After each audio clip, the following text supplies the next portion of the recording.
necessary for the successful implementation of the Universal Healthcare Law, which aims to improve health outcomes, create a responsive health system, and provide financial risk protection, making access to all levels of care. The internal branding program o Kalidad nga Serbisyo Among Garbo serve as the driving force for the healthcare workforce to uphold its values. It emphasized the importance of valuing every healthcare worker and maintaining dynamism and unwavering support to ensure continuous employee engagement and performance. Communication is prerequisite for implementing strategy and ensure well-being. The senior leaders communicate and engage with the entire workforce and patients, other key customers through multiple means. With the all means necessary and executed by the institution, no one is left behind in communications, which highlights every single one within the workforce acknowledges and gets informed with the updates on policies, guidelines, and activities in the institution. The management ensures compliance to occupational safety and health by investing 36 certified safety officer to with the mantra on in VSMMC it is safety only, not safety first. Everyone's well-being is our top concern. VSMMC offers wide variety of fitness and wellness programs to its employees in order to assure the continuous delivery of high-quality services and execution of strategic trust and emphasis on care for health and wellness. Employees receive a complimentary Kahimsog bundle as part of their annual physical examination. Moreover, as you see in the picture, the VSMMC Fitness Gym provides year-round wellness and fitness support. These wellness programs adhere to the adage, get in shape, live long. In order to foster sense of camaraderie and professionalism, VSMMC ensures that all employees participate in a week-long celebration of hospital-wide activities such as Hospital Week, Medicine Week, Nursing Week, and other allied week. This pertains to initiatives and events that enable employees to demonstrate their intelligence, abilities, aptitudes, and professionalism. Further, the aforementioned programs maintain that Filipino identity and branding of this institution. Vicente Soto Memorial Medical Center supports the workforce by providing the variety of services and essential services, and I mean benefits. These are discussed and approved by senior leaders before being implemented via hospital orders. The benefits, awards, and incentives outlined in our policy manuals are also presented to the workforce during their general orientation upon entry into service. I am sure everybody in this room is excited for the Executive Order number 64 on the new salary schedule and additional allowance. Everyone deserves this. Congratulations to the workforce. The institutionalization of program on awards and incentives for service excellence or praise aim to enhance the brand and identity of the service and its employees. VSMMC acknowledges and incentivizes employees who have demonstrated exceptional achievements, heroic actions, exemplary conduct, and outstanding services in the public's best interest. This is for employee recognition, boosting morale for well-being. Also, VSMMC ensures that employees' feedback is acknowledged, validated, and implemented to enhance its processes, policies, and practices. The Human Resources Department and Office of Strategy Management collect feedback from employees through regular surveys to inform policies related to employee engagement. empowerment, and benefits. VSMMC remains true to its mission while providing excellent medical care, and it guarantees its staff members continued health and well-being. As a result, employee engagement has maintained a 98% rating throughout the four quarters of 2022. The comprehensive execution of the program, emphasizing leadership, training, communication, and human resources procedures, ensures that employee well-being is top priority. Aligned with humanistic leadership lies the emphasis and importance of our organizational development to help improve our organizational capability and organizational culture, to deliver more champions in ensuring workforce well-being. In fact, our leadership and the EXICOM now has the VSMC Housing Village, which is now in the pipeline, and everyone is excited and participated on this. With all these initiatives for healthcare workers' well-being, the International Hospital Federation 2023 awarded Vicente Soto Memorial Medical Center as a silver winner on employee engagement and wellness for kalidad nga serbisyo among garbo, wellness performance and engagement of employees by employees for employees in Lisbon, Portugal. This is about the well-being of those who provide the care. And this is about the efforts of reciprocating every VSMNC's employees' commitment to care and effort of molding the brand. This is how care and heart of service is branded into the mantra, kalidad nga serbisyo, among garbo. This is the success story of the brand of quality of every 3,000 stronghold and dedicated healthcare workers of VSMMC. This is our brand. How about a heart reaction from our VSMMC family who are here today in this summit, in the room, or whether in it also in FB? Congratulations to all of you. And together, we set a culture that every healthcare workers delivers not out of fear or compelled by metrics, but out of high motivation from understanding one's purpose aligned with our strategy as our way of life, with an environment where employee experience is equal to customer experience or patient experience. Hence, with the smart equation of employee experience is equal to customer experience or patient experience, it is very safe to conclude that employee safety will result to patient safety. This is a dynamic equation of ES is equal to PS, giving value for employee safety, experience, and well-being is not against patient care, but are very supportive for patient safety, experience, and well-being as well. For our healthcare organizations, we know how essential is a good reputation. Reputation is the sum of performance, the results and impacts in our healthcare services, and the well-being of our people, our behavior, which includes our organizational approaches and manifestation of care by our and to our healthcare workers, and communication, our ability and competency to build coalition and partnership with our customers and our patients. So that is our reputation. Let me end with a powerful quote of Anne Mulcahy.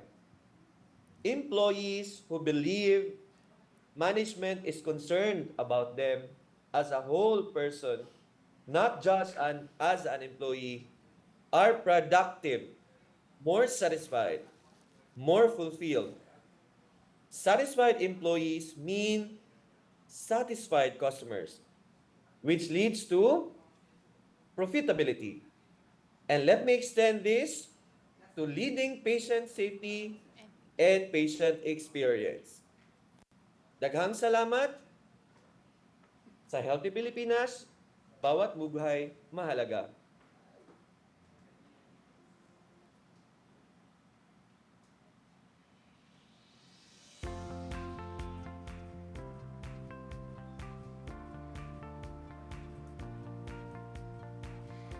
Thank you so much, Attorney Panugaling, for that very comprehensive and relevant discussion. I have to agree with Attorney Panugaling because we cannot give what we do not have. So the Uh, well-being of the employees must really be a priority as well. So may we request Attorney Panugaling to turn on his camera because we are now going into our open forum. Good morning, Hi. Attorney. Hi, good morning. So for everyone, please grab this opportunity to ask questions. We are very lucky to have Attorney Panugaling with us. And please do indicate your institution so we can address you properly. So, Attorney, we have a lot of questions coming in already. So, for our first question, we have a question earlier asked during Dr. Otaiza's open forum, but we think you can also answer this one. From Mr. Abdul Havar Esturco from Zamboanga City Medical Center, is there a proposal within DOH to institutionalize OSH in DOH hospitals? All right, thank you for that. Actually, last year, it was held here in Cebu. I was also a resource person at that time because we were discussing about the implementation of the GMC number one series of 2020, which is by Civil Service Commission, by the Department of Labor and Employment, and the DOH. So I believe the DOH has already this in the pipeline and the law is already there, the regulation is already there. So I hope we can move forward from this. But even without, the details right now, you can always refer to the GMC number one, 2020. It has already there all the things that we have to do in compliance with OSH, Occupational Safety and Health.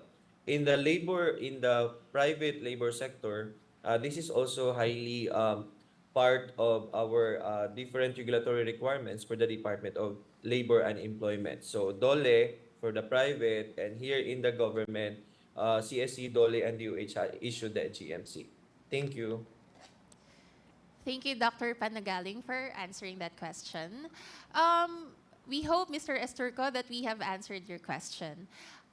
We have another thought-provoking question from the PHMCLP from Mr. Raymond Santos, asking, is there a national plan to integrate patient safety into the occupational safety and health standards of the Philippines, since the current standards and JMC focuses primarily on the safety of the employees rather than the patients?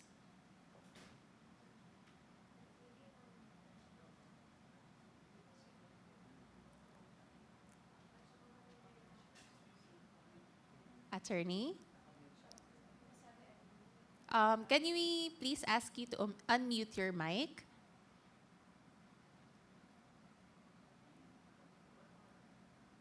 So we are having a minor technical difficulty for a while, attorney, while we Hi. sort out. Oh yes. Hello. Hi, attorney. All We can right. hear you now. Okay. All right. So the question, sorry for that. No, it was muted. Okay. So the question deals with patient safety as well as the safety of employees. We understand that the GMC only provides for occupational safety and health for employees. That is the workforce well-being.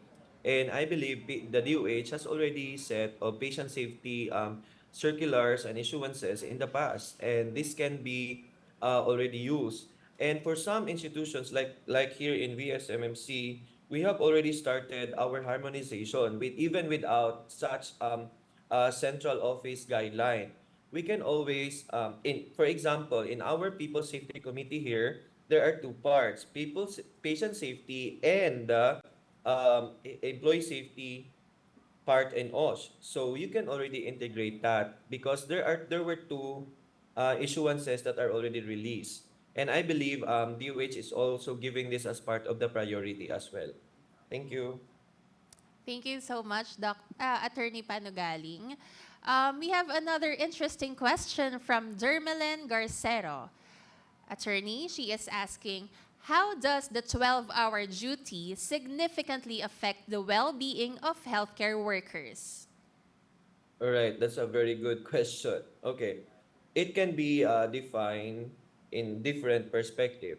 There are 12 hours duties because of exigency of service that are already implemented from a 5-day work. And there are also 12-hour shifts that are implemented to shorten time, or we call it it's equivalent to a compressed work week. Like for example, in the first week you do only 3 days, and in the second week you do 4 days. So all in all, that is 7 days work instead of 10 days work. However, if the arrangement is the first situation, which is a 12-hour shift for 5 straight days, or another 12-hour shift for the next shift days, this will really affect our employees as well. So the best thing to do there is, of course, to really include your employees in the process of decision making. It's best to have, for example, the common area here is the nursing service department. So the best thing is to conduct a town hall with the nurses and ask them what's their preference, so that they will be the one to commit with it. And it is something that when they commit on it, it means to say they consented on it and they are happy about it, because people are different.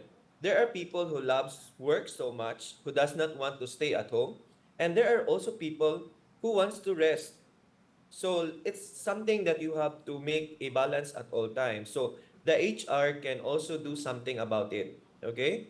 But the in researches, only up to 12 hours. More than 12 hours, that's already something that will result to stress and burnout. Thank you. Thank you, Attorney. Attorney, we have another question from ACE Medical Center. Is it legally considerable for a healthcare worker to ask for paid mental health leave mandatory by law?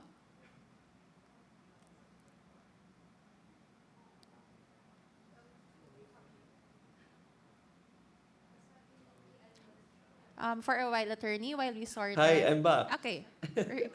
All Hi, right. Attorney, you're back. So, yeah, mental health leave. Okay, that's very interesting question. Actually, leaves are benefits, right? And it's these are privileges.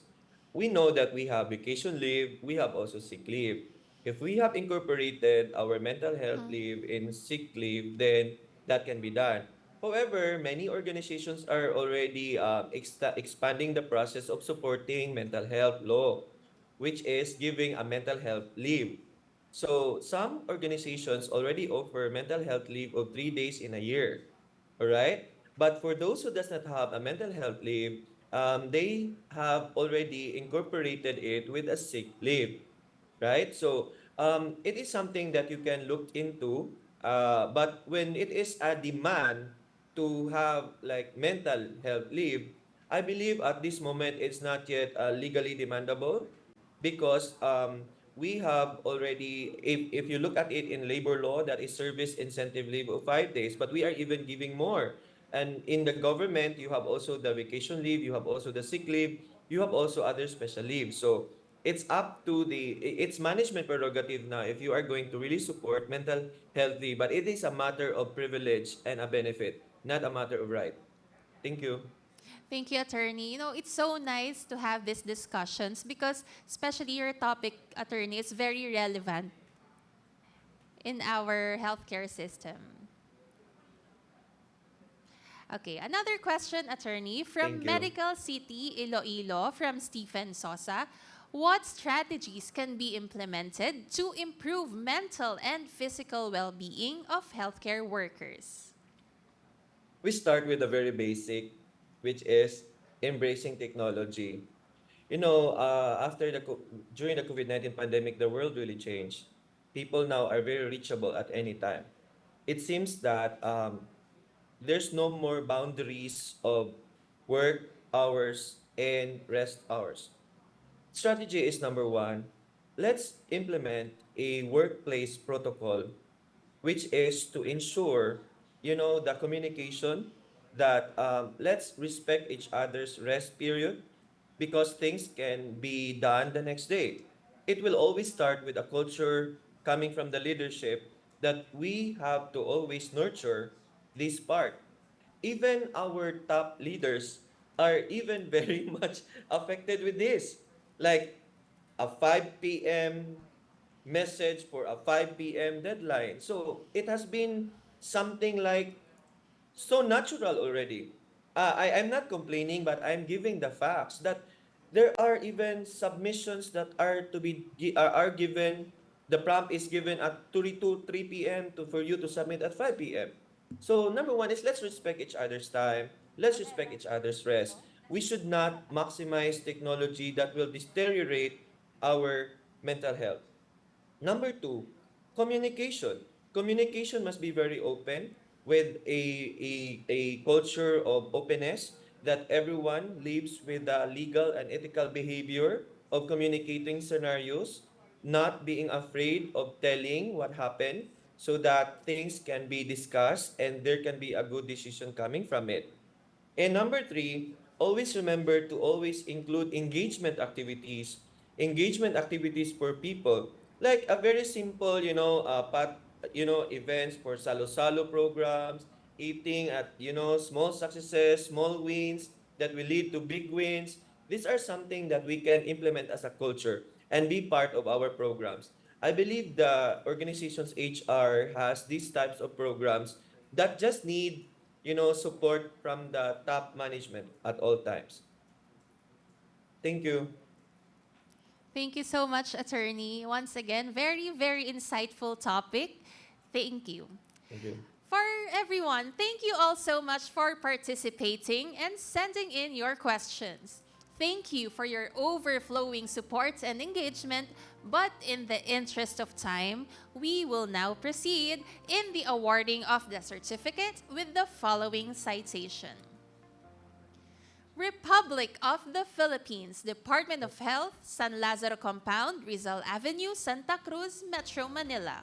Certificates of appreciation is given to Attorney Ray Chris Panugaling for sharing his knowledge and expertise as resource speaker during the first Department of Health National Hospital Summit with the theme Safe Hospital, Strengthening Advancement and Fostering Enhanced Collaboration in Patient Care. On the topic, Addressing Workforce Well-Being for Improved Patient Safety. Held on August 7, 2024 via Zoom platform. Given this 7th day of August 2024.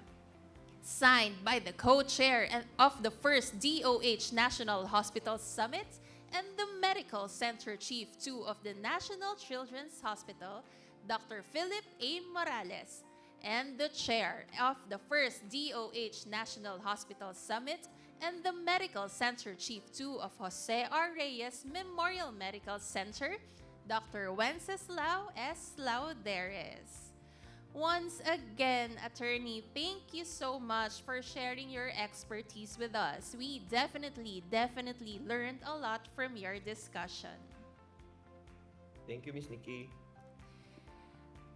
Very insightful topic, as I said. So again, how are you guys doing? Are you still with us? If you are and you are enjoying our summit so far, please send heart and thumbs up emoji to show your support. And now I will have some roll call for our attendees today.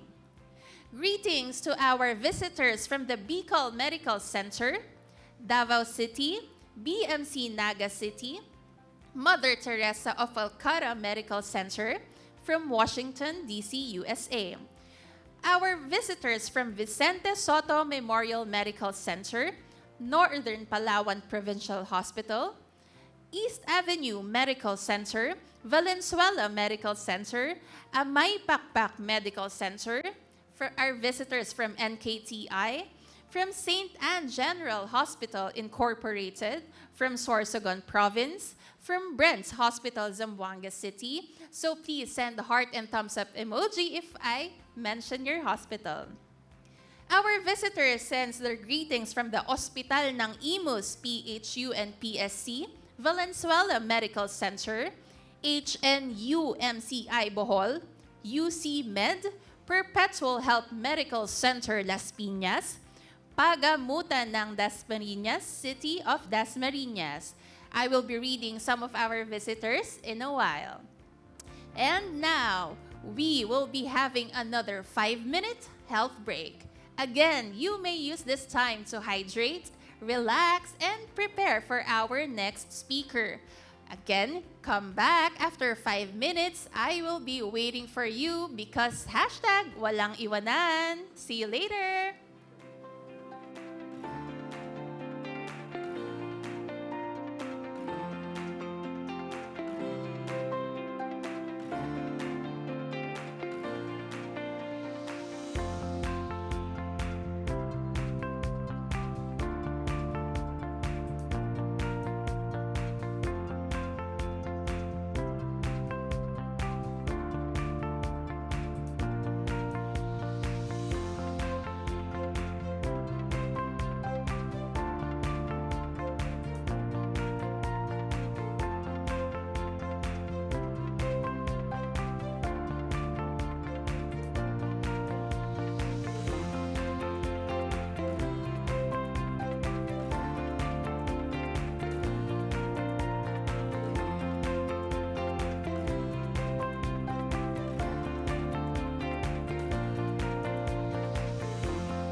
Welcome back, everyone, and hello to our viewers from our Facebook Live. If you guys are here, send in heart and thumbs up emoji and put in the hashtag Walang Iwanan. Hope you are all well, and let us now proceed with our program. Our next speaker is a nurse researcher, educator, innovator, and health informaticist and development scientist. He graduated summa cum laude in both in Masters in Nursing and Doctoral in Development Studies from Our Lady of Fatima University and University of Santo Tomas. He is an academic consultant for informatics, outcome based education and simulation, research, and Turnitin's first academic ambassador for the academic integrity. An excellence awardee and most outstanding alumnus from during the University of Santo Tomas Alumni Homecoming in 2019. Agawad Vicente M. Santos Awardee for Leadership in 2019, and 2019 Emerging Nurse Researcher of Sigma's 30th Nursing Research Congress held in Alberta, Canada. He was also awarded by the government of Bulacan as the 2019 Gintong Kabataan Professional Worker category and one of the 2020 Global Nurse Leadership Institute Academy Scholars of the International Council of Nurses. In 2022, he was given the prestigious recognition as Fellow of the American Academy of Nurses in Washington, D.C., USA, and Fellow of the Royal College of Surgeons in Ireland, Faculty of Nursing and Midwifery. He recently completed his second PhD at the Johns Hopkins University in Baltimore, Maryland, USA. He is the Outstanding Professional of the Year awardee of the Philippine Professional Regulatory Commission in the field of nursing for 2023. To discuss leveraging technology for safer patient care delivery, please help me welcome the Director of Research Development and Innovation Center of Our Lady of Fatima University, Dr. Michael Joseph Dino.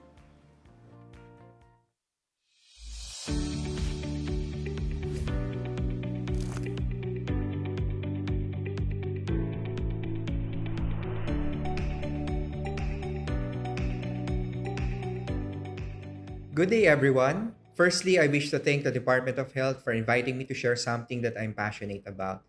And I want to say hi to our healthcare providers, our true heroes of today's world, as well as our dynamic administrators and leadership team who are always there to support us in strengthening advancement and fostering enhanced collaboration in patient care. Prior to my talk, I would like to present some of my potential biases and declaration as a speaker. Currently, I'm affiliated with Our Lady of Fatima University, or ROLFU, and Fatima University Medical Center, one of the autonomous private higher education institutions in the Philippines. And currently, I am serving as the Director for Research Development and Innovation Center, OLFU, across 6 campuses located in various cities. And some of the examples that I will be sharing with you today are products of my work, experience, and research in the field of healthcare and technology. Before we begin, let us break the ice first. Who says a virtual presentation can't be interactive? So let's have this simple activity I call thumbs up or thumbs down. And the mechanism is simple. You will click the thumbs up icon or put it on the chat box here if the statement is true to you, or thumbs down icon if the statement is not true to you. Can I have your full participation? Okay, so let's begin. First, I would like to know how many of you had a superb breakfast this morning. I bet of you are not breakfast persons, though it gives us energy at the day ahead. Okay. At this point, I want to know how many of you love technology as much as I do. Considering the age of our younger healthcare providers, I know most of you are technologically savvy and even better than me. Next, I wish to know how many of you had used an AI application before. How many have used AI in their work or in their continuing professional development at some point? Using AI is not always synonymous with dishonesty. Just let me be clear on that. Moving forward, how many of us will listen to me today? Or how many are interested in to this topic? Excellent. Finally, who believes that the persons in this Zoom event are the most awesome providers the Philippines could ever have? Great. Thank you for your responses. For this session, I will be sharing with you how can we leverage technology for safer patient care. I may not be physically with you today, but I'm always with you in spirit. Allow me to give you an overview of the topic as I will be introducing in my talk through this brain exercise activity. Let me introduce to you one of my favorite games during my 5-minute Pomodoro technique break. So let us have the 4 picks and 1 word game. The rule is simple. I will show you set of pictures, then you will tell me the word that will best describe each of the set of pictures. And there will be letters below each for your choices. So this would be very easy. And remember, we are looking for the one word that will best represent each of the set of pictures. You can type in your responses in our chat box or in the comment section. So for the first one, this is an easy round. Excellent. COVID 19. This is the best group ever. The second, excellent. This refers to health. That is a good warm up for everyone. How about this set of pictures? This is one of my favorite topics in research, and this is considered advanced technology. You are correct. This is robotics. For the next sets, this can be considered as the difficult round. Okay, this set of pictures refers to one of our responsibilities to improve the science of healthcare. And some of us are always challenged but excited in doing this. Correct. This is research. And for the final round, this is the shortest, consisting of only 2 letters because it's an abbreviation. Here we go. We see computer, we can see virtual brain, there's a picture about automation. What is this? Impressive. This is AI, or artificial intelligence. These are some of the concepts that we will be examining in the next few minutes. And for clarity and brevity of my presentation, I will be focusing on 4 important themes. First are the changes. At the end of the presentation, you should be able to answer what makes healthcare service different after the pandemic. For the challenges, what makes innovation and technology use challenging? And what are its promises? For the chances, how can we make things better? And what are the useful tools and framework that we can apply on our affiliations? And for the choices, how can we shape the future of healthcare and patient safety? On the whole, the Philippine healthcare system is steadily improving as we can see it. The public healthcare system offers basic healthcare services to the general public, and these services are provided at various facilities, including community health centers, district hospitals, and regional hospitals where most of us are affiliated. And anchored in the Universal Healthcare Law and the call of the World Health Assembly on global action on patient safety, the Department of Health is reaffirming its commitment to promote and integrate patient safety in health service delivery to improve health systems and health outcomes. Specifically, the Patient Safety Program of the DOH reinforces the institutionalization of patient safety in health facilities and enhances the national patient safety policy to improve healthcare delivery in the country. And as you can see, patient safety is at the forefront of our healthcare services. As a nurse and researcher, I love the 3 T's: technology, tales, or stories, and travel. Especially the latter part because I believe that travel makes us better persons. Traveling is synonymous to learning because when we travel, we explore and discover best practices. When I travel, I visit universities and hospitals, and I usually compare practices and processes. I know hospitals since the pandemic have different challenges, but despite these challenges, several hospitals emerge as best in patient safety.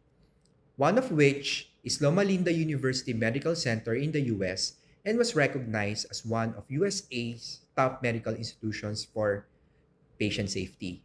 So LLUMC is an academic hospital located in California's Inland Empire region.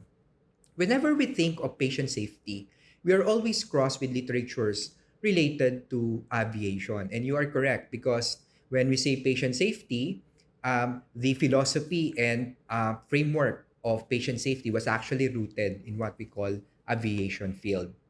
So in Loma Linda University Medical Center, one of the models that they're following are the model of the aviation field. And for the past several years, they are receiving high marks for patient safety. And I was privileged to visit them in 2018 prior to the pandemic. So, just a backgrounder, LLUMC is an Adventist institution, and I have research friends and colleagues in its College of Nursing. The institution made international news on October 26, 1984, when Dr. Leonard Bailey transplanted a baboon heart into baby Faye, an infant born with a severe heart defect. Baby Faye died a few weeks later.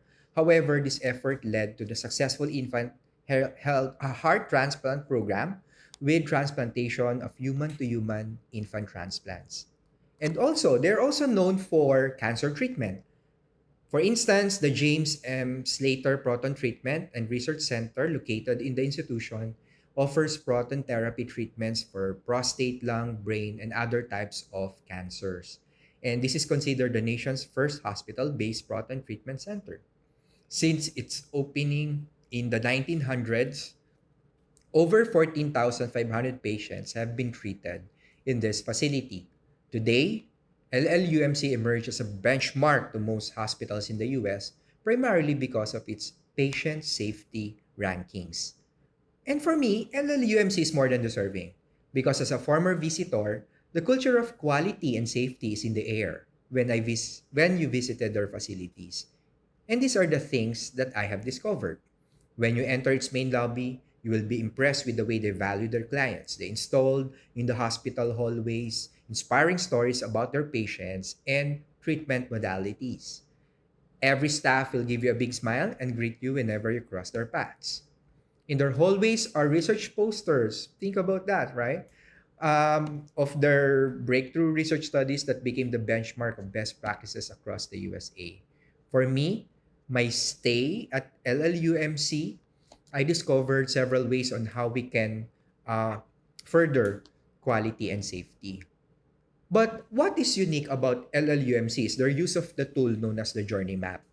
A user journey is a journey map focused specifically on representing the experiences of the user. So, because when we will be considering the entire user journey across a healthcare service, not just direct interactions, healthcare practitioners can better understand factors that may affect client satisfaction and safety.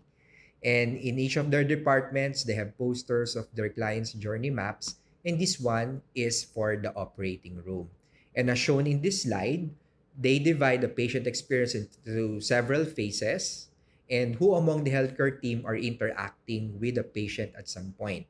So in this picture from a virtual poster, we can see smiley faces to depict the polarity of client satisfaction as happy or sad. And by identifying faces where they elicit better client satisfaction, they have identified areas where they can maximize best practices and investigated on the areas with sad faces to discover several weak points in the services. Galing. The recognition of being one of the safest healthcare institutions was published by an independent analytics company, okay, Leapfrog, through its hospital safety grade. But what exactly is patient safety? So according to the WHO definition, patient safety is a healthcare discipline that emerged with the evolving complexity in healthcare systems and the resulting rise of patient harm in healthcare facilities. And it aims to prevent and reduce the risk, errors, and harm that occur to patients. But how can we improve patient safety? This is my biggest discovery at Loma Linda University Medical Center. They consider information as the best medicine. With hundreds, thousands of patients that they cater every year, they manage data very well. And as Dr. DeBakey would always say, and I quote, good information is the best medicine. They believe that safety starts with good data and measurement. But how can we manage healthcare services with ease? The answer lies with good technology infrastructure and standards. They are one of the best in terms of technology integration in their hospitals. And from the discovery of proton treatment, their culture of safety and technology are always intertwined. Proof of concept is the average lifespan of Loma Linda residents. The place is known for one of the blue zones of healthcare, or those with residents with um, who lives a centenarians. Beyond good diet and environment, they take pride in their health technologies. Let us now pivot our conversations and take a look at the healthcare practice post-pandemic. The COVID 19 pandemic has greatly impacted various aspects of our healthcare systems, including developing countries such as the Philippines. And if you will be asking me, the most impactful scenario that happened during the pandemic, my answer would be digitization. I know everyone will agree that we are experiencing rapid digitization in the modern world. Digitization is the conversion of information from physical to digital formats and continuously revolutionizing how we interact, work, and live. And nowadays, almost everything has its digital form. In fact, research will tell us the same thing about digitization. For instance, from a report produced by the Economic Forum, the global world has experienced a surge of technology adoption from pre-COVID to COVID-19 era, and this transformation is mostly abrupt in the Asia Pacific region where we are located. Examples of digitization is present in our everyday lives. Job hunting and hiring were transformed from yellow pages during my younger years and printed newspapers to an application known as LinkedIn. Snail mail has been replaced with the email or electronic mail, and digital storage moves from diskettes to cloud folders. Landline phone calls, another example, were replaced by applications such as Viber, WhatsApp, and Messenger. Facebook and Instagram became our modern versions of the photo album. And while scheduled TV shows and movies were replaced by video streaming platforms such as YouTube and Netflix, and even share our playlist in Spotify. Information access becomes more and more easy and, of course, available in digital formats. Truly, it proves that crisis is the mother of innovation. Because of the pandemic, we were forced to use digital applications whether we like it or not because there's no other options. Surprisingly, these applications became a mainstream even after the pandemic when we realized that the use of these technology driven approaches were more convenient, efficient, and time or energy saving. For instance, healthcare education nowadays is a combination of both synchronous and asynchronous format, and we teach conceptual knowledge online and we do skills training on site. Similar to this picture, during the transitions from the pandemic, I used to teach using the smart classroom in our university because technology makes anything possible. Also, I'm fortunate to become part of the Apple Distinguished Educators Group or ADE, a global community of educational leaders recognized for doing amazing things with technology in the classroom.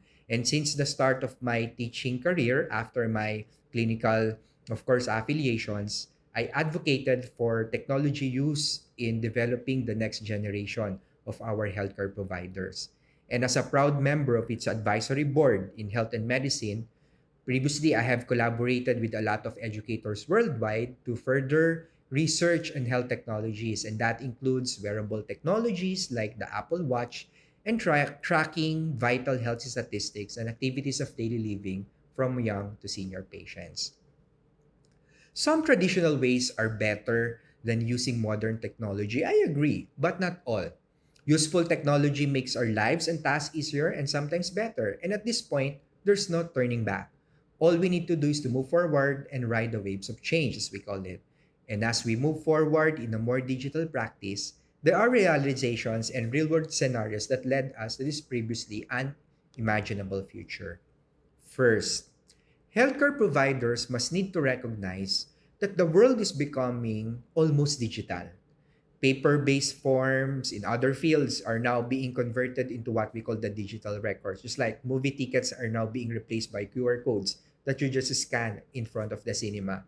Even though we rely mostly on paper records in our hospitals, digitizing some procedures in the hospitals can help us manage information more efficiently, considering that nowadays we are handling, of course, a big number of patients in our institutions.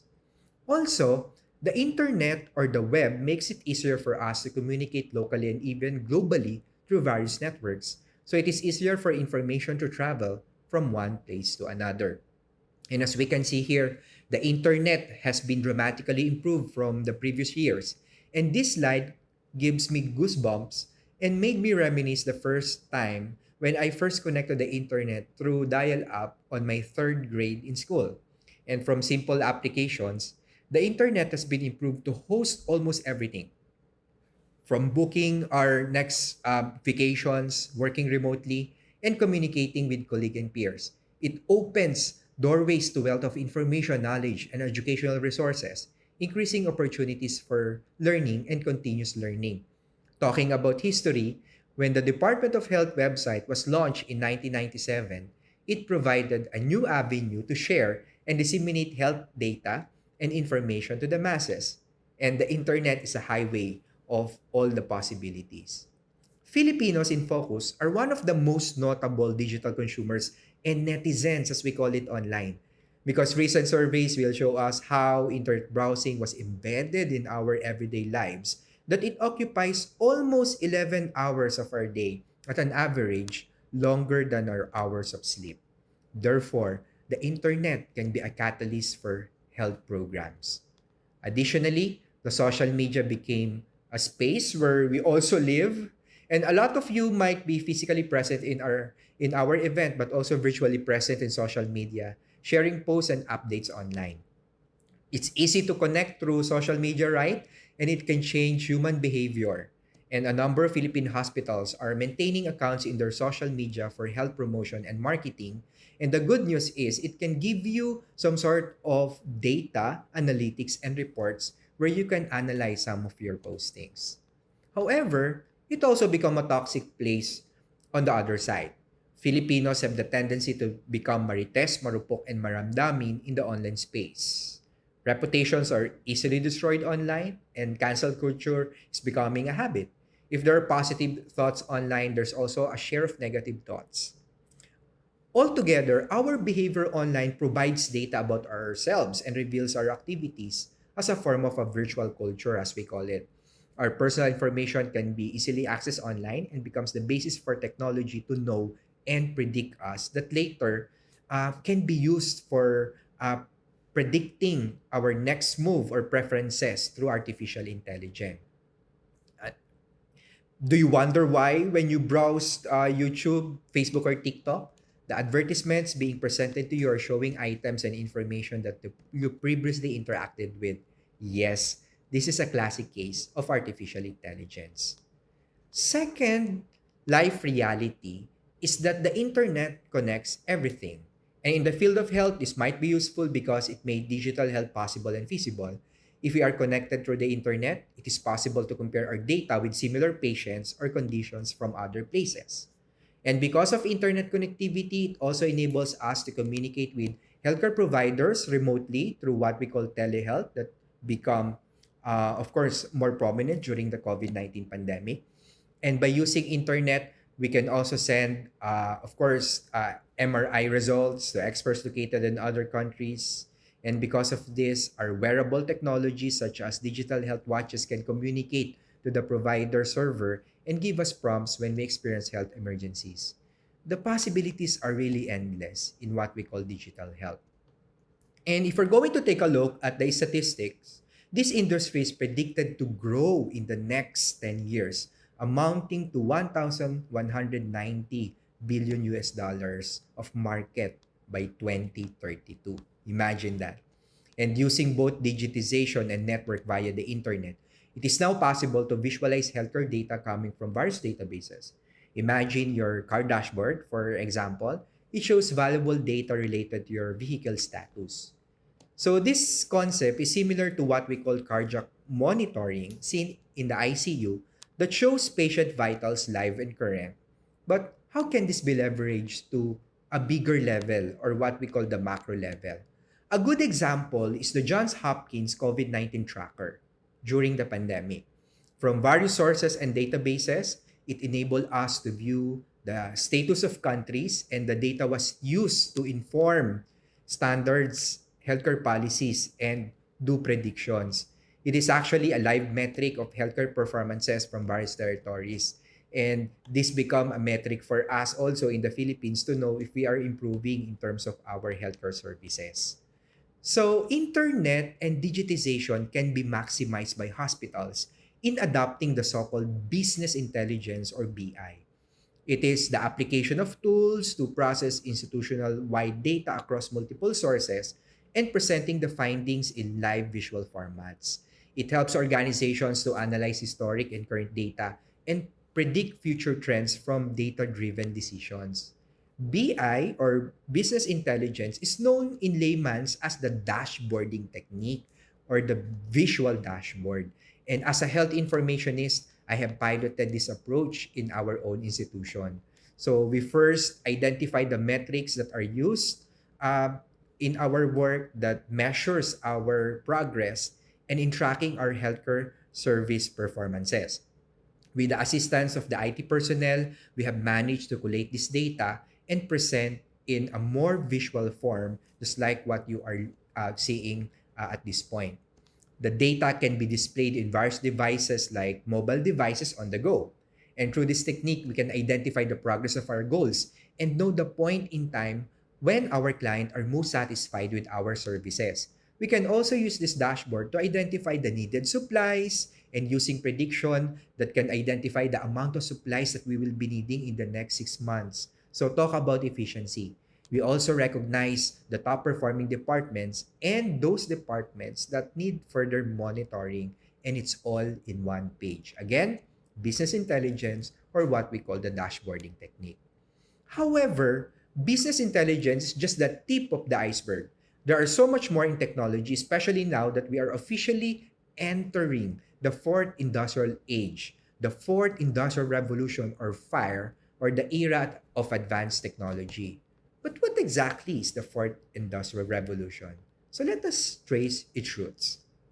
Industrial revolution are actually historical time points that introduces a major breakthrough and change in our industry in a dramatic way. Just like, for example, during the first industrial revolution, which took on the latter part of the 18th century. So this is the time wherein steam engine was invented, and it actually moved people from one place to another and goods from one place to another.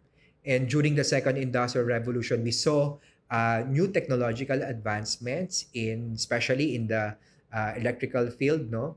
So, and the second industrial revolutions focused on developing publicly funded centralized facilities for scientific research.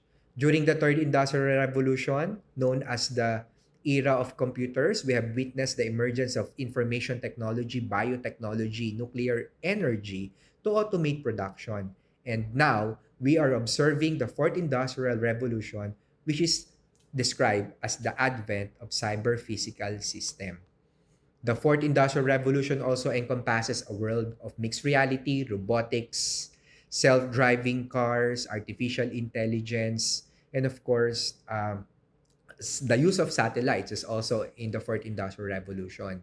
And in the field of healthcare, a recently published literature at Nature Medicine, there's a project which is a joint partnership between Google and Moorfields Hospital, which showcases the use of artificial intelligence that can quickly interpret eye scans from routine clinical practice with unprecedented accuracy. It can correctly recommend how patients should be referred to for treatment for over 50 sight-threatening eye diseases as accurately as the world-leading expert doctors. And another would be robotics, because as of now, robots can be found everywhere in all industries, including healthcare. Little by little, we can see robots in our environment, in manufacturing, and in restaurants like what you are seeing right now. So the video on the left was actually captured in New York. The middle one is from an airport in Korea, and I'm quite surprised when I visit one of the fast food chains in BGC, there's actually a Jolly bot that delivers the orders of um, clients, no? So very fascinating. And for me, for the past several years, I have committed to advancing the field of robotics through research and development. And way back in 2018, we developed, of course, several research projects with some of our colleagues in Tokushima University in Japan, because we believe that the use of robotics will be the next future of healthcare, which is have high potentials when it comes to taking care of our older adults. So may I ask, how many of you know Sophia? Sophia is the first healthcare robot, and right now, there's actually lots of robotics that are or robots that are being used in the healthcare field, and of course, Grace is also a new and emerging robots that are being used, especially in hospitals in developed countries, especially during the COVID-19 pandemic, when patient interaction was kind of limited in some of the hospitals. So, way back in 2022, I have published a paper about an integrative review of robots that are being used for older adults in gerotechnology. And from this publication, I have advanced, of course, the different types of robots that are currently being used in healthcare for older adults, and developed the figure known as the design spectrum of healthcare robots for older people. And as you can see from this figure, majority of the robots that we are using are human-like, or I call it the anthropomorphic. Those that doesn't look like human beings, or the functional robots, are also emerging, and less on the robots that looks like animals, or what I call the zoomorphic robots. So if you're going to take a look at of course, the different areas of robotics, okay, so gradually it actually entering the field of what we call healthcare. So currently, we are working on several studies in the Philippines with the use of robotics on how can we synchronize, and how can this be a complement for the patient care, especially for the routinary procedures that our healthcare providers are doing. In the fourth industrial revolution, there's also the emergence of what we call reality virtuality concept. For instance, several months ago, we have witnessed the launching of the Vision Pro, Apple Incorporated spatial computing devices. So what is reality virtuality? So this is actually a concept in healthcare where we can mix both actual and the real world. So if we're going to take a look at the different models, there are three most common applications of reality virtuality continuum in the field of healthcare. First one is the VR, or the use of the virtual reality glasses. Second is the augmented reality, that using our mobile phones, using the camera and the screen of our phones, we can project several digital objects. And last one is the mixed reality, or the combination of both virtual and actual worlds through the use of a see-through head-mounted device.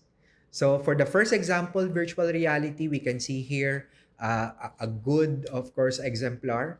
So we can see here a child navigating a virtual world while wearing those enclosed virtual glasses. So it can actually transform you into a certain place, okay, or scenario in the field of healthcare.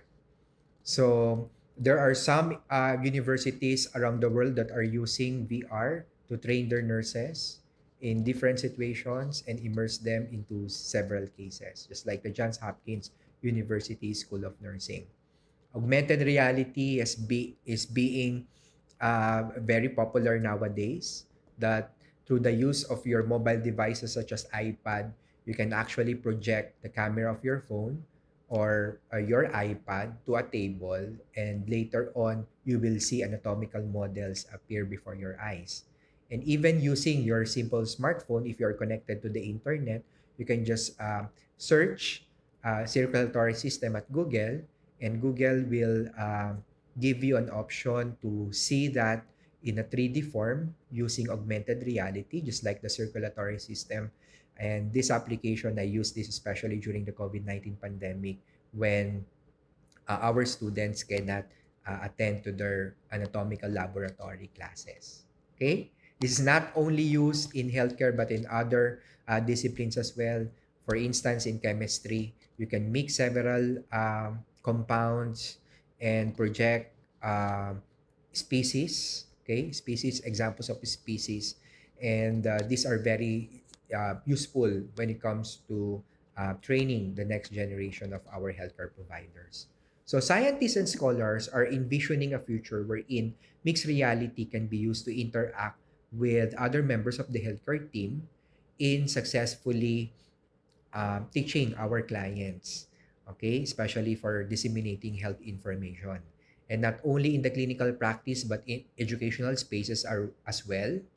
We are looking forward into an era where professors can teach both in person and virtual students represented by avatars. And instead of showcasing PowerPoint presentation, they can actually produce or project digital 3D models of example the cell.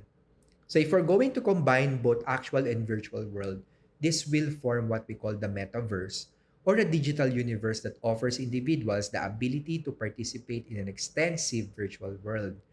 And this is being converted now into the concept of what we call metaversity or digital university or twin university at some point that offers students with the ability to learn in an extensive virtual world. So imagine attending your continuing professional development not in physical form but of course in virtual form. So you will just log into this application and you can navigate the virtual version of the university or hospital where you can attend continuing professional development.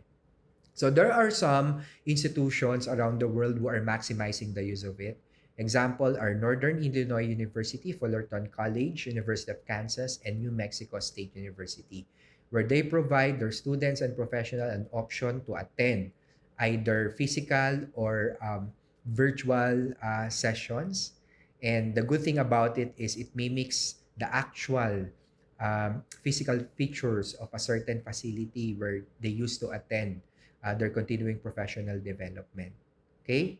So there are different ways on how professionals can learn in the virtual world, and this is being presented by several modes and approaches that are integrated on the use of the mixed reality, virtual reality, augmented reality, and in combination, the metaverse.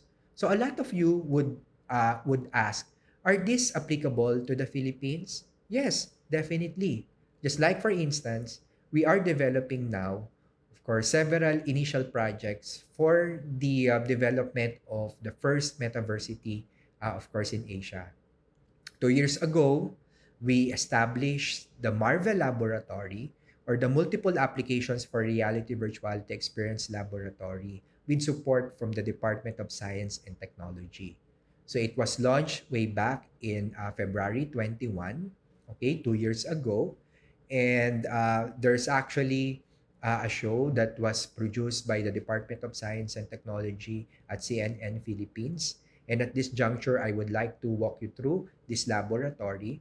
This laboratory features a motion capture area where it records the actual movements of an actual person, and we convert those movements into an avatar, okay, that can serve as a standardized patient, okay, for our undergrad nursing and medical students.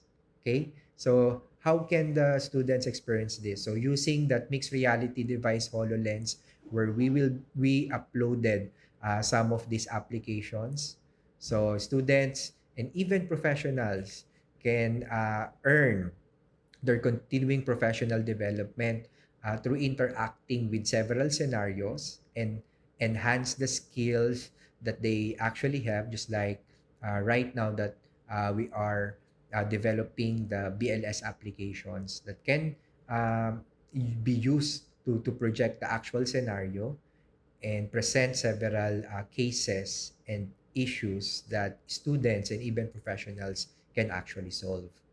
So we are making it more grounded in the Philippine culture by developing patients that looks like Filipinos, because the problem with some of the softwares that are available are not fitted to what we call developing world, just like the Philippines. So using this Marvel laboratory, we are piloting a lot of software applications that can be used in the metaverse. And there's a video produced by the Department of Science and Technology through the show called Shensi Cat, supported by CNN Philippines. And from this concept, we feature several scenarios where students can experience the metaverse or the virtual world first, prior to exposure to um, virtual simulation, and later on actual uh, clinical practice. Okay, so this is the concept of the applications that are being developed now for the Marvel Laboratory. And also, just recently, we also launched community health programs through the softwares that are produced at the Marvel Laboratory. Okay, what we did is we developed several applications that can be used for exercise and launched the program known as the Hataw at Sigla para kay Lolo at Lola. Okay, so we pattern the activities and the movements of exercise based on the local standards produced by the Department of Health, and with the help, grant, and assistance coming from both international and local organizations, we have managed to pull out the software and pilot tested the initial applications, just like what you are seeing on your screen right now. So using an actual health coach, we developed the virtual coach, and this was projected through the eyes of the elderly using that mixed reality devices. And we conduct a lot of studies for to test the usability and applicability of this one. And just recently, we have published another article. So we already published 6 articles related to the efficiency and efficacy of this technology and its applicability to developed nations, including a protocol so that researchers can replicate our initiative in the Philippines to other contexts and region as well. So one of the more current advanced technology right now in healthcare is what we call the artificial intelligence. I know you have heard of ChatGPT. And if for those of you who are still not familiar with ChatGPT, this is actually an independent virtual assistant, or technically they call it the chatbot, developed by OpenAI, and it was first launched way back in November 2022. So there are lots of AI applications, not only ChatGPT nowadays. And one of the most common would be the free application from Google, which is called the Gemini. Okay, and other AI integrated third party software applications that we can use on our processes. So just to give, of course, a backgrounder, AI or artificial intelligence operates by combining large volumes of data with fast iterative processing and intelligent algorithms. So to put it simply, all the information that can be found from the internet and even databases that were developed that we call large language models can be processed and used in a program called AI. So simply, AI is the ability for a computer to think and learn like human beings. AI is part of a bigger field known as the computer science, and machine learning is actually a subset of what we call AI. AI applications can learn from the data that we input to them and all the prompts that we are inputting to this AI application. So, what are some of the examples of AI in the real world? I think one of the most prominent are the applications that fall under the branch of generative AI, or the one that creates text, images, music, or other form of content based on the commands given by human users. Imagine generative AI as your digital artist assistant. For example, two most common applications that we are using to create images are the DALL-E and GenCraft. Typing commands from the system can generate an email. For example, when you input create a picture of the future of Philippine healthcare, it can generate a picture for you. And if you're going to analyze this picture, these are not 100% accurate, okay? Because just like the picture on the right, you can see their computers installed in Cubos, and technically we know that that is not logical. Why? Because it's very hard to maintain computers in Cubos because of changes in humidity that may corrode some of the parts of the computer. And also, I know a lot of you have seen the yearbook application in social media, right? So this is an example of generative AI. So for instance, when you upload your picture at the application, okay, it can generate different versions of yourselves. I once fooled my mom for this picture on the left because they thought it was real, no? So personal digital assistants, just like what we previously used, such as Siri, Cortana, Alexa, are examples of applications on our everyday lives. And just like here, in my condo, I'm using AI to turn on and turn off my lights, to generate the temperature, and even ask questions about the weather and some of the latest news for the day. So AI is common initially at businesses. For instance, our online payment options such as GCash and others have backbones in AI application. Did you know that your GCash payments are actually processed by a third-party application? So under the Ant Financial from the Alibaba Group, owned by, of course, the Jack Ma company. And for education, there are also universities where students can interact with AI agents in addition to real teachers and service providers. So one fascinating application is in the field of health research. So just recently, I have experienced encountering an AI application called Penelope AI, because when I submitted my manuscript online for publication and it was accepted, the system automatically checks the content and format my manuscript prior to submission. So I receive an email, and when I click on that and input, of course, my password, it automatically checks the formatting of my article. And when you click on that red button, this AI application can generate or format the article for you. So which means you have more time to focus on the content of the manuscript rather than of course, spending your time formatting the manuscript. Also, in the field of research, uploading a PDF or a book chapter in a pop AI online application can summarize the content of your lengthy manuscript or book.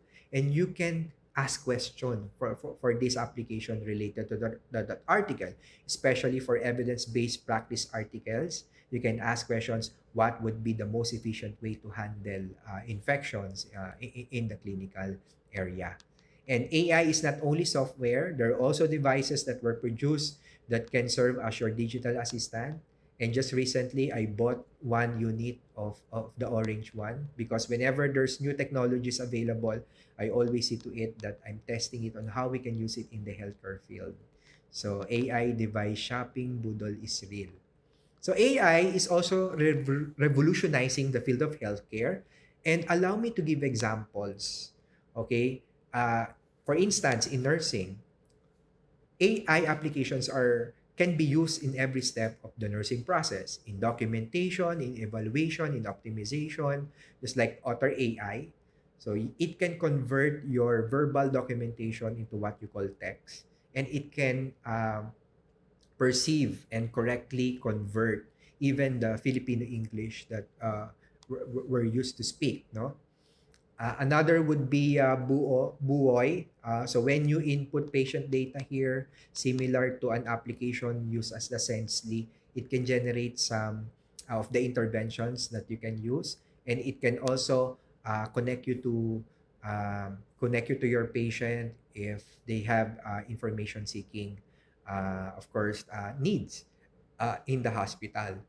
Another very innovative AI application, a third-party application that you can integrate on your system is Scikit-learn. So Scikit-learn is a database of several diagnoses from different parts of the globe, or you can choose the regions where you would like to compare your findings. So using this, hooking this to your databases, And when you upload a radiology image of the client, right? So it can detect the cell or specific tissue if that is cancerous or not by comparing the image to thousands and even millions of positive cases from around the globe. However, if you will be asking me, what would be the potential of AI in the field of healthcare? So it will all boil down to what we call precision medicine. In the Philippines, if our client was diagnosed with this particular disease, most of us have a set of a set of interventions that we give to them. However, using precision medicine, if we input specific data from our client, it will make the intervention or give us a set of interventions that are more specific or tailored to the needs of our client. So it's more of personalizing the care that giving to our clients. This is being used now in some clinics in the US, just like in gynecology, where one size doesn't fit all cases. So you can create a plan of care specific to your individualized clients. And in the operating room, scheduling are being used. Preventus app is being used in the operating room, of course, to analyze some of your procedures in the OR and recommend to you different iterations of the scheduling also for the staff. And using also scikit-learn in the operating room, you can easily detect if a certain cell or tissue is cancerous, okay, by integrating scikit-learn to some of the programs that you are using in the hospital, specifically in the operating room. Okay, so as you can see here, there are lots of possibilities of AI application in healthcare. The most important is that we are ready to embrace research because in the field of research, we can tailor fit our needs, especially those AI applications, into our current context. So I would like to pivot my presentations to some of the challenges that are accompanied to the integration of technology for us to promote a better healthcare practice and safer patient care. So currently, we are pressed on using technology because of global health. However, in global health, we are also promoting the use of affordable and equitable technologies that are also applicable even to those non-developed world such as the Philippines or developing countries such as the Philippines. Because the notion is that if the system is more expensive, if the system is more comprehensive, it's more effective. No. Okay? Sometimes even the simplest form of technology would be fitted in a certain scenario. For instance, in the Philippines, it has been proven that the use of SMS, yung text, no, yung short messaging service is more effective as compared with the use of smart devices. Okay? So especially on telehealth. Also, right now, we are experiencing a lot of changes in our practice. There's a set of diagnoses that are being developed now to diagnose those diseases that are related to the use of technology. And for us, healthcare providers, we're also being thrown into what we call digital overload because of a lot of technologies that we're using in the clinical area. But my advice would be to consider that we cannot learn all the technologies available. The most important is we see the application that will best fit our needs and to focus that application rather than using a lot of technologies that it actually occupies the time that's supposed to be given to our client. As healthcare providers, we need to embrace digital resilience. That is not avoiding technology, but using technology for good. And we use the appropriate technology applicable to our scenario, especially for resource restricted situations. We also need to embrace interprofessional collaboration, not only within our field, but with other members of the healthcare team and also multidisciplinary collaboration because the use of technology might also include not only the knowledge of healthcare providers, but the knowledge of information technology persons. In integrating technology in healthcare, it also produces a lot of inaccuracies. Okay? So, unreliable data sources, or in the common lingo, hashtag fake news. Just like, for instance, if I'm going to ask you which is the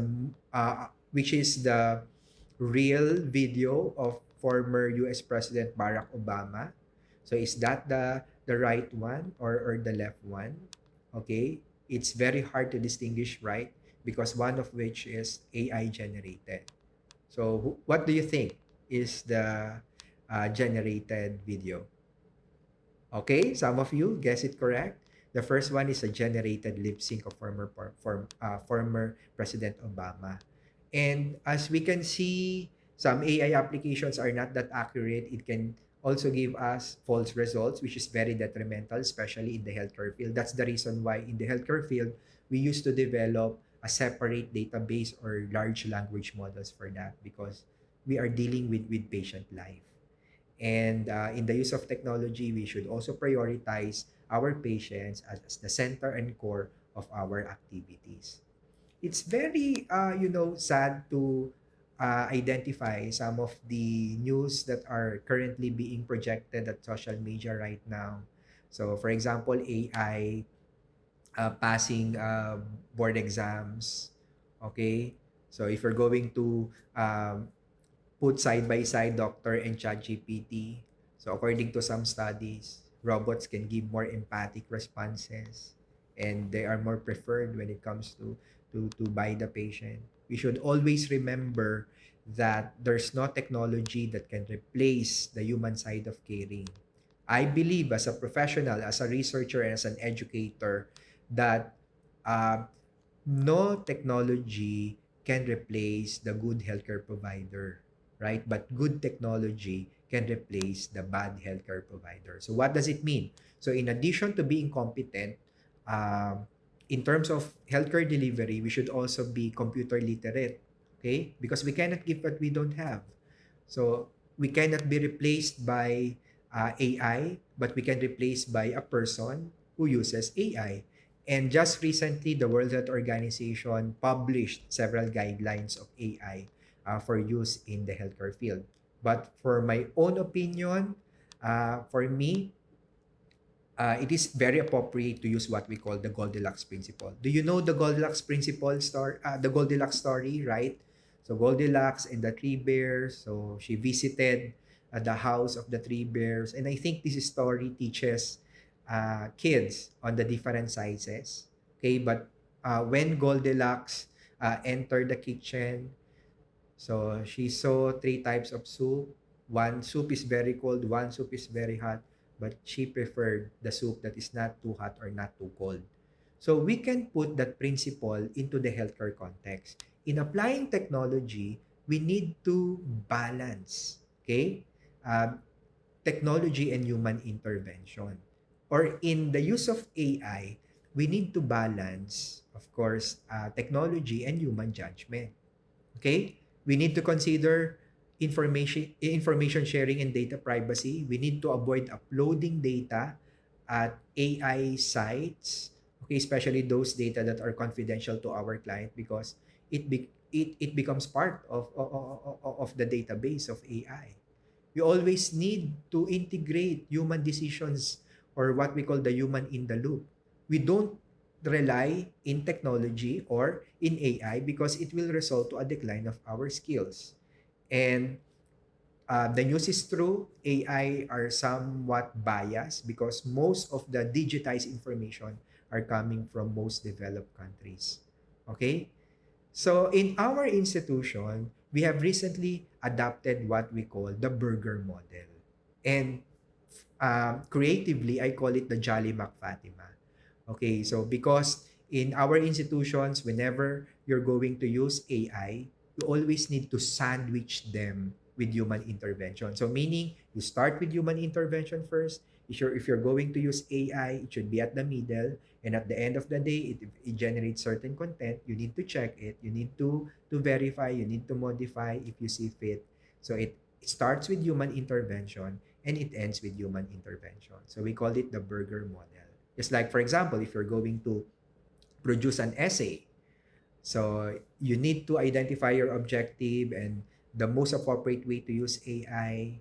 And at the end of the day, you need to check your output and you ask yourself, am I willing to be accountable for my AI generated healthcare procedure?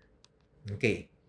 So I would like to end my presentation by sharing to you a metaphor, okay, on how we can maximize technology-driven healthcare for patient safety. Okay, so this is my personal story. Just recently, I have returned to the Philippines after completing my PhD degree at Johns Hopkins University School of Nursing, which is located in Baltimore. And Baltimore is considered as the third danger city in the US. So during spring break, I usually visit nearby state or nearby cities. Okay, so and two of the most common sites that I always visit is New York, which is 3 hours away using train, and Washington, D.C., which is nearer, 30 minutes using, of course, the Amtrak train. And most of the time, I visit Washington, D.C. Why? Because I really love museums, especially during the night. Okay? So, Washington, D.C. is where the White House is located. And before I left for the Philippines to return to the Philippines, I experienced a different kind of museum. Okay, and this is the museum that I visited. Okay, so this is the Van Gogh immersive virtual experience. So instead of having paintings, you can see projectors in the wall, and it's projecting the different paintings of Van Gogh. So one of my favorite paintings of Van Gogh is Starry Starry Night. Okay. So when I entered the big room, I really waited for that picture to be projected at the wall. And while of course the video is playing, okay, there's music, you can actually relax, you can lie down, you can sit, okay, there are bean bags on the floor. So there are also some quotations coming from Van Gogh. Okay, and I saw this quotation that really caught my eye. So according to Van Gogh, at present, I absolutely want to paint a starry sky. It often seems to me that the night is still more richly colored than the day, having use of the most intense violence, blues and greens. So as you can see here, Van Gogh prefer the night as compared to the day, okay, which is very unusual. And it will tell us, of course, the value of what we call perspective, right? So because we don't see things as they are, we see things as we are. Okay? So the manner on how we need to use technology in healthcare will really depend, okay, on how we use it, may it be constructively or destructively. And as the Spider-Man movie would always say, with great power comes great responsibility. So with the advancement of technology that we're experiencing right now, it has positive features and also negative features. So let's see to it that we're maximizing the positive features and mitigating its negative features. However, if you're going to ask me, is the advent of technology the issue of the decade? I would say no. It's more on the trust. Okay? The question is, will our patient trust us if we're going to use or integrate technology on our work? Will the patient trust the technology, or will the patient trust the hospitals that are using technology? So trust, not technology, is the real issue of the decade. And I would like to end my presentation with a very powerful note that in technology, we should not forget our humanity. From the research that I've been doing for the past several years about technology, it will always echo a conclusion that there's no technology can replace the human side of caring, especially tender loving care that Filipino healthcare providers are known for. And if I may say the word malasakit. So for me, the greatest opportunity uh, that is being given by technology is not reducing errors or workloads or even curing cancer.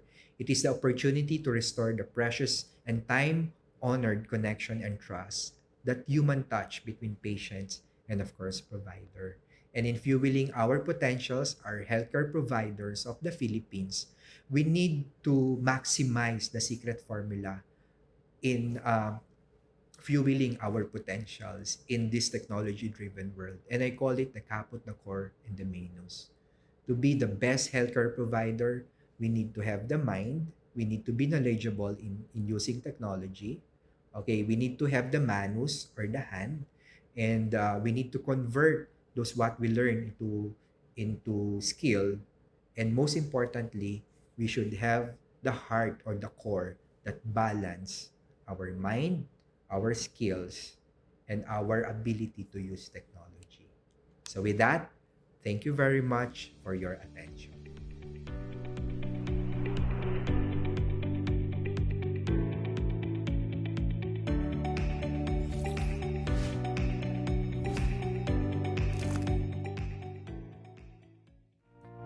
Tardino for that very comprehensive and tech savvy discussion.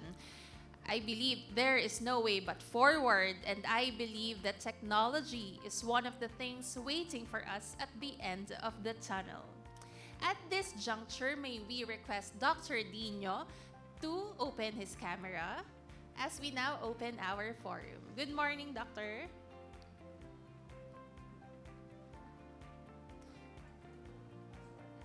Okay. Hello, good morning, everyone. Yeah, can you hear me? Yes, Doctor, we can hear you. Good morning. So Good morning please, and happy lunch to everyone. I hope my presentation serve as your appetizer for this lunch. yes, sir, it's very comprehensive, Dr. Dino. And now, may we request everyone to send in your questions for Dr. Dino. Please grab this opportunity because we are very lucky to have Dr. Dino with us today. So, Dr. Dino, we have one question here. Our participants seem very satisfied with your lecture because there are almost no questions. However, we have an anonymous participant saying, "Hi, Dr. Dino. We truly learned a lot from your interactive and digitized lecture.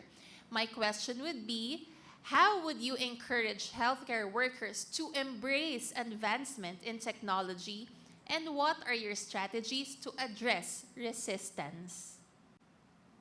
Okay, thank you very much for that very wonderful question. I think that's the best, question to start our open forum with regards to my discussion. So to answer that question, I believe that when we develop technology, we need to consider our end users. Okay, and in the research field right now, we have what we call human-centered technology. Wherein during the development of the technology, we always incorporate the ones who will be using it at the end. So we call that the human-centered technology design, because previously it's the other way around.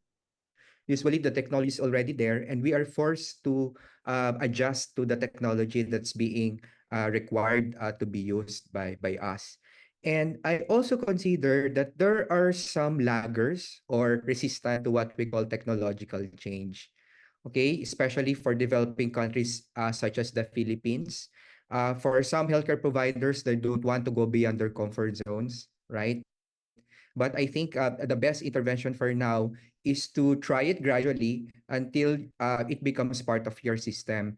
And in psychology, we call that the desensitization principle, right? So if we would like our human resource to utilize technology, we need to introduce technology gradually in the form of desensitization. And I would also would like to highlight that the success of any technological interventions will really depend on 90% human resource and 10% only for the infrastructure. So meaning, when we are planning to implement any technology in our system, we need to consider our human resource first. Their perception about their technology, their mindset, and of course their skill set. Because going live with a certain technology will entail some sort of training, okay, for our healthcare providers. And we need to select those technologies that are really considered user friendly. Okay, because I think for our healthcare providers, we must always remember that we cannot learn all the technologies available. And sometimes the most effective technology are the most humble ones or those that are more cost effective. A lot of our healthcare providers would see that the most expensive technology would be the most effective, and I would like to debunk that myth, right? Just like, for example, in the Philippines, if we're going to compare, the use of SMS or simple text is the most effective form of telehealth in the Philippines. And this is not similar as compared to the results of studies that are found for developed nations.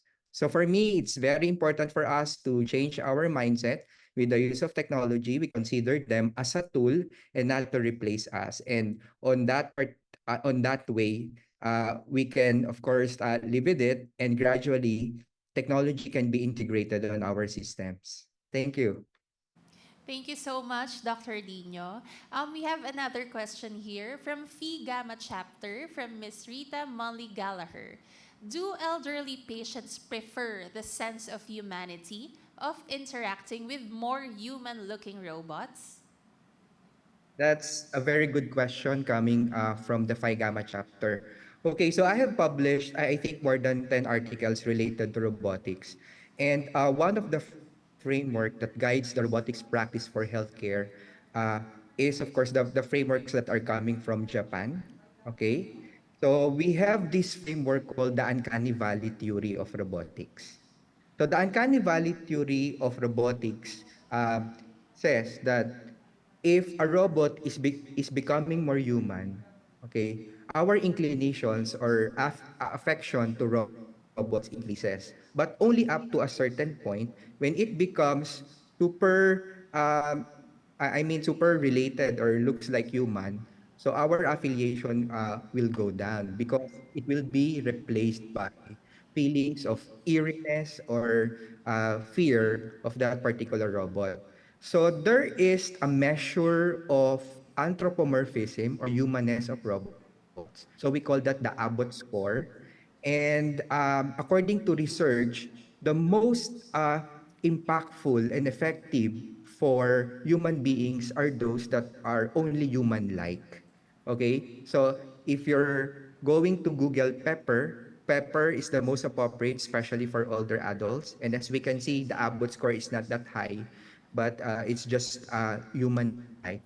So we need to consider a lot of framework if we're going to adopt robotic interventions in the Philippines. And uh, we don't need to make it more looks like human, just like, for example, the skin, because our affiliation with robots will actually decline.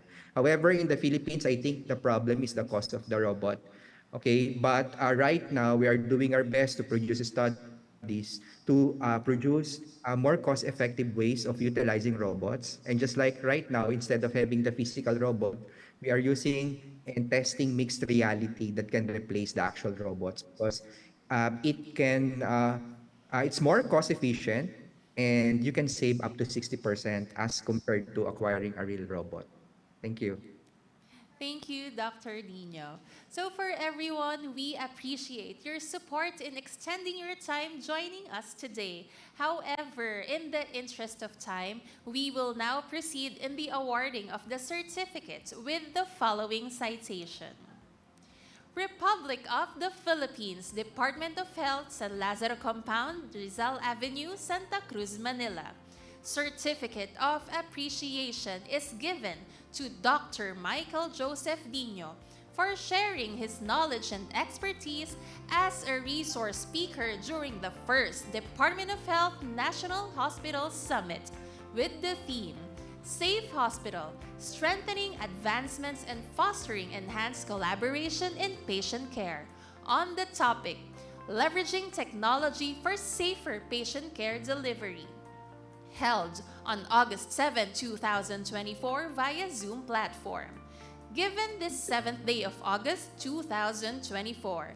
Signed by the co-chair of the first DOH National Hospital Summit and the Medical Center Chief of the National Children's Hospital, Dr. Philip A. Morales, and the chair of the first DOH National Hospital Summit and the Medical Center Chief 2 of the Jose R. Reyes Memorial Medical Center, Dr. Wenceslao S. Lauderes. Once again, thank you, Dr. Dino, for sharing your time and expertise with us. You truly are an inspiration for us all. Thank you so much. We have been very fortunate to have the most esteemed speakers with us today. Their shared expertise definitely contributed to our knowledge, and I know we are looking forward to sharing and applying these learnings in the healthcare setting. Again, thank you to all our speakers. But wait, there is more. We would like to proudly present the official video of the first DOH Hospital Week Summit. Stay tuned and watch until the end for some important announcements. Enjoy watching!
What a fruitful and productive morning!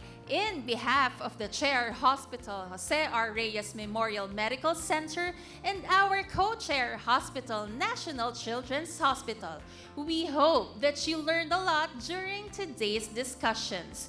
We have a lot in store for you, so you still have a lot to look forward to.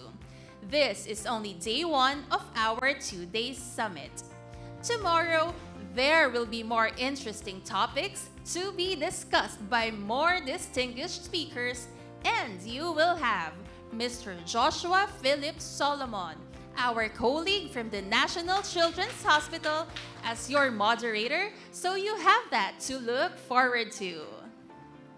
Having said that, this concludes the first day of the Department of Health First Hospital Summit. Thank you for your participation to achieve Ligtas Pinas, bagong Pilipinas kung saan bawat buhay ay mahalaga. Again, from Jose R. Reyes Memorial Medical Center, I am Nikki Angela Orantia na nagsasabing, magkita-kita tayo bukas, hihintayin ko kayo dahil #walang iwanan. See you all tomorrow!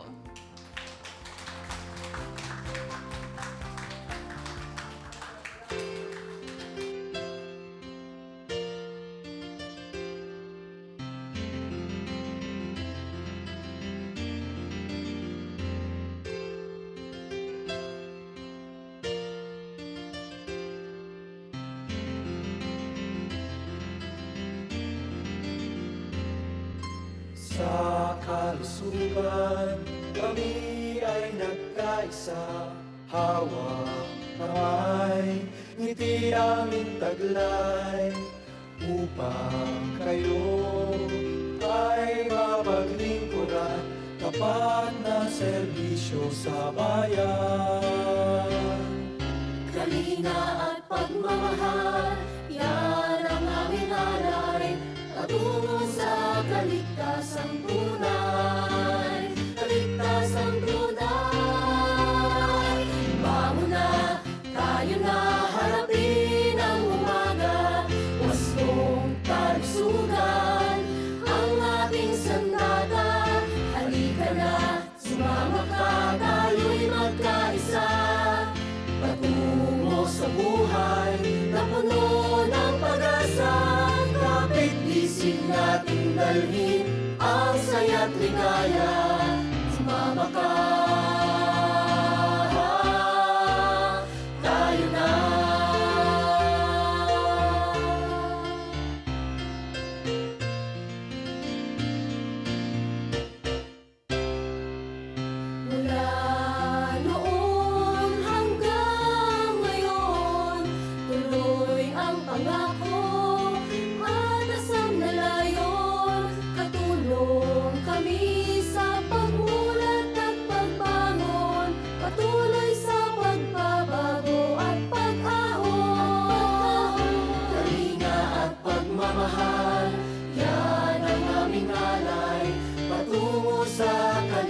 kaligtasang tunay, kaligtasang tunay. Bangon na, tayo na harapin ang umaga, wastong kalusugan ang ating sandata. Halika na, sumama ka, tayo'y magkaisa, patungo sa buhay na puno ng pag-asa. Kapit-bisig nating dalhin ang saya't ligaya. Sumama ka, tayo na.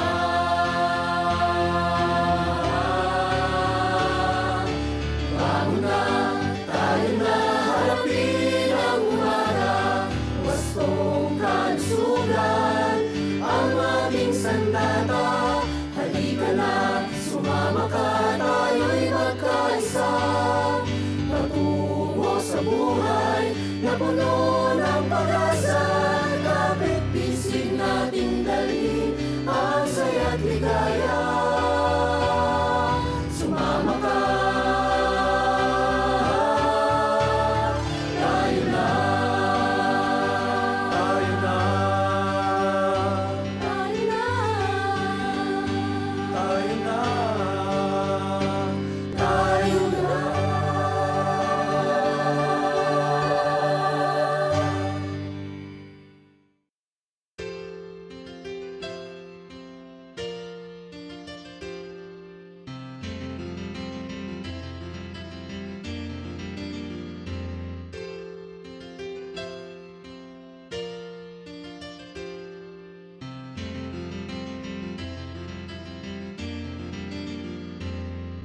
sa kalusugan kami ay nagkaisa. Hawak kamay, ngiti aming taglay, upang kayo ay mapaglingkuran, tapat na serbisyo sa bayan. Kalinga at pagmamahal, yan ang aming alay, patungo sa kaligtasang tunay, kaligtasang tunay. Bangon na, tayo na harapin ang umaga, wastong kalusugan ang ating sandata. Halika na, sumama ka, tayo'y magkaisa, patungo sa buhay na puno ng pag-asa. Kapit-bisig nating dalhin ang saya't ligaya. Sumama ka, tayo na.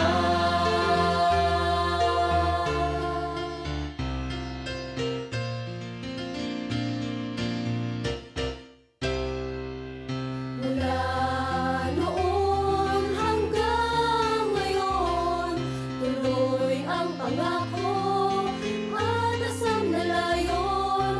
Katulong kami sa pagmulat at pagbangon, patuloy sa pagbabago at pag-ahon. Kalinga at pagmamahal, yan ang aming alay, patungo sa kaligtasang tunay, kaligtasang tunay. Bangon na, tayo na harapin ang umaga, wastong kalusugan ang ating sandata. Halika na, sumama ka, tayo'y magkaisa, patungo sa buhay na puno ng pag-asa. Kapit-bisig nating dalhin ang saya't ligaya. Sumama ka,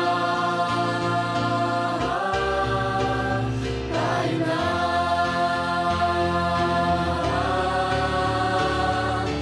Bangon na, tayo na harapin ang umaga, wastong kalusugan ang ating sandata.